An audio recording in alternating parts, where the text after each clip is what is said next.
So they are soldiers from Lithuania. There's some others from Germany as well. But look what they have tucked into their pockets.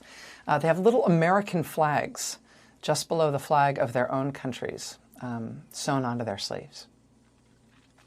In the capital city of Lithuania yesterday, thousands of soldiers and dignitaries, and also just ordinary people, lined up in the streets to pay their respects and to honor 4 American soldiers who died in Lithuania this past week during a training exercise.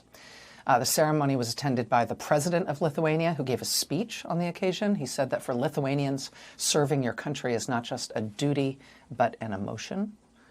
And you could really see that among the people who gathered. Lithuanian citizens were moved to tears, moved to genuine grief. But again, this was a ceremony for Americans, for American soldiers. Officials arranged for an archbishop to bless the motorcade before it drove to the airport to start the process of returning those remains, returning those soldiers to the U.S. In our country, of course, it is a sacred tradition that when members of the armed services die in the line of duty overseas, their remains come home to the U.S. in what's called a dignified transfer.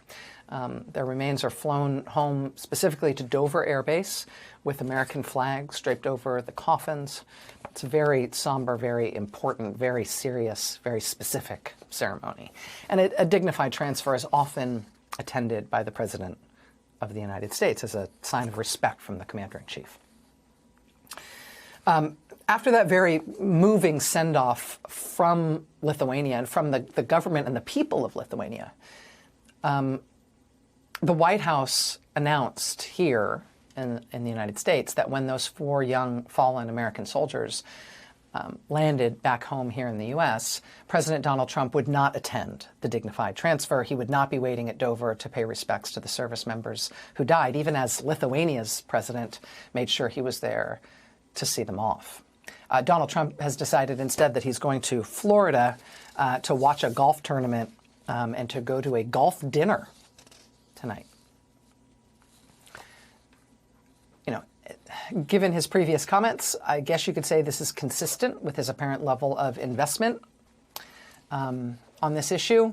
I got to tell you, we do not play a lot of tape of Donald Trump talking on this show. We sort of it's not a hard and fast rule, but kind of a rule of thumb on this show is that we try to cover what the president does rather than just what he says. He gets plenty of coverage for what he says. I prefer to focus on actions rather than his words.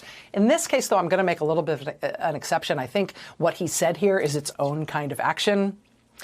I just want you to see it. It's very brief. This is how Donald Trump, President of the United States, responded when he was asked about the service members in Lithuania after they first went missing.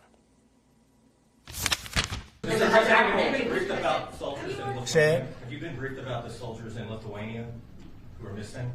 No, I haven't. Nope. What was it again that the Lithuanian president said about service? He said, for us, it is more than a duty, it is an emotion. For Donald Trump, it was, no, haven't heard anything about it. Next question.